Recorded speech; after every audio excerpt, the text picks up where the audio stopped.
Hey everybody, and welcome back to another video on the MediaBite channel. And today we're going to be talking about just some of my favorite movies of the entire year. I want to say thank you for such an incredible year, and hopefully you all will stick with me this next year as MediaBite grows and becomes something incredibly beautiful. So let's just get into some of my favorite movies of this year and kind of just go over some of the movies. I didn't really want to rank a lot of these movies, so there's in no way going to have any sort of specific order.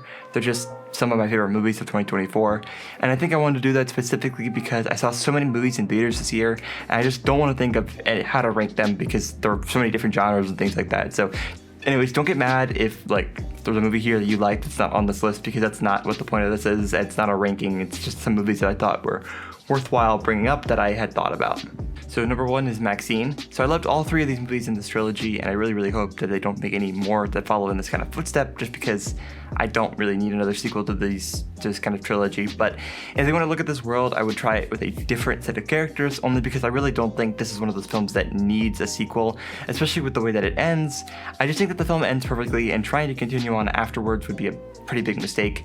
However, I really liked the movie for its own right. Making Maxine go to Hollywood was one of the best moves he could have made, and the way they handled both the inspirations from real crimes, the 80s vibes, and the aesthetic of the 80s Hollywood was really cool. The other film here that in my opinion didn't really make the cut, and the only reason I maybe didn't love this movie, to be honest with you, but I watched Trap directly after watching Maxine, literally 10 minutes between both films, and I think that may have messed up how much I liked Trap or Maxine, vice versa, because of the way that the films really tried to get you to engage in its story.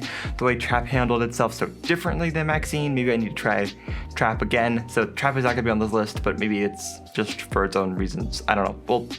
We'll talk about Trap. You guys kind of know my feelings about Trap, but maybe they'll change. Longlegs. Okay, I won't say favorites, but if I had to put a few movies into a top contender for my favorite, it would absolutely be Longlegs in the top 5, because I really loved the environment, the acting in Longlegs. I think there was something super special, once in a every 5-10 year special about Longlegs, especially with the marketing of the movie that absolutely blew it into the atmosphere when it comes to movie marketing. Because if you didn't hear about this movie from either someone around you who saw the marketing and liked it a lot and decided you would like it, or the marketing itself, you would be crazy. Psychic police procedural mixed with satanic devil worshipping cults. Heck yes. If you like Twin Peaks and The X-Files, and if you thought that would be an interesting combination if those two things had a baby, that's this movie, and I think you would absolutely love this movie without a doubt in my mind. I love it a lot, and I think if you like either one of those two things, or both, you'll like this movie a lot. So yeah, I enjoyed Longlegs, and I think it was one of my favorites I've seen in theaters this year. Also, the direction of this movie is superb, and I think that makes this film almost like a whole tier above simply because of the direction. Deadpool and Wolverine. I ain't gonna lie, I really did like Deadpool and Wolverine a lot. Is this because I never had the privilege of seeing Deadpool in theaters, either Deadpool 1 or 2? Was it because of the whole multiverse angle? Was it the cameos? Was it simply because there was something so special about the cultural moment of the movie? Maybe it was all of it. I don't really know. All I know is I still have Bye Bye Bye by NSYNC stuck in my head because of this movie, for whatever that is actually worth in the first place.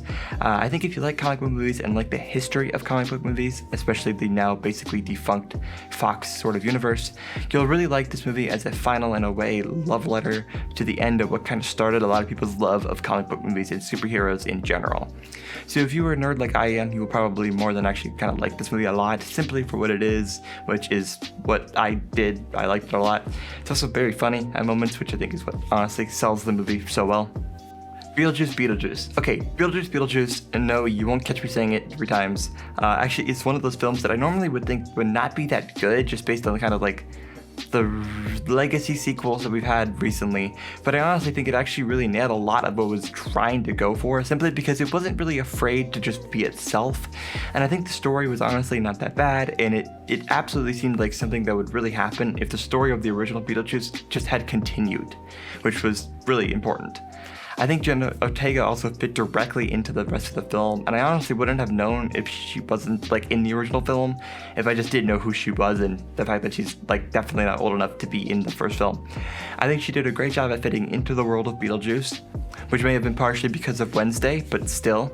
I think Michael Keaton and Winona Ryder also did an incredible job at making the characters they all played still seem like they had a history that perforated between the first film ending and this film beginning, which I think is what makes this such a good sequel. I don't know how I would feel about a third film in the franchise, because I don't think it would be the best movie, but I'm pretty sure they already are talking about that, so we'll just have to see how that goes, but for the record, I did like Beetlejuice this year. So, Late Night with the Devil. I really did like Late Night with the Devil, and I think it kind of sucks that it got some bad rap for some stuff that it did, which I understand and I completely agree with. If you don't know, they used AI imagery in some of the title transitions, but I think what's really important here, just to take a note for whatever it's worth, is that they had already crafted and created those before the issues with AI and things became an important issue, as well as if I remember correctly, the AI was only used to create like the template that then artists built on top of, or the other way around, artists had created stuff and then they used AI to help it make it look correctly.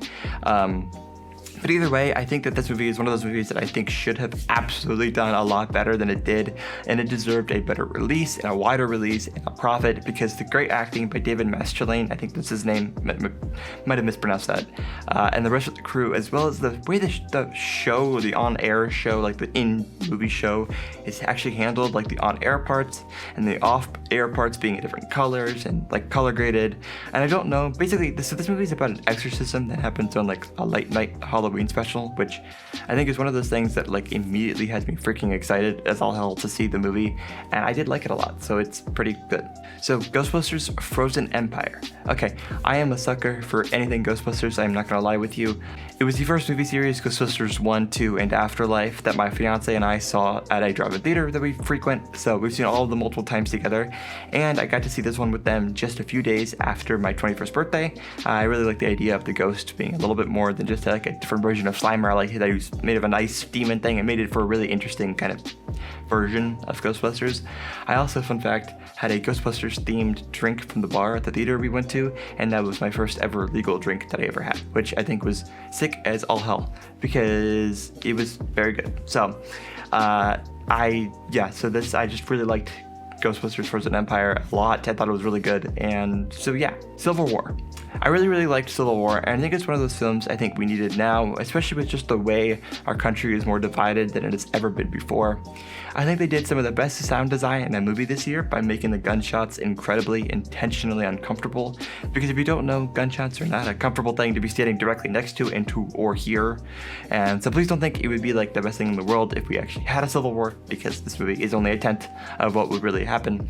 But it is incredibly well done, and I think it will age better with time as we move on. If you don't know anything about the movie, basically the president is kind of trying to overthrow the government, and we are following like a journalist group who is following a task force that is sent to kill the president.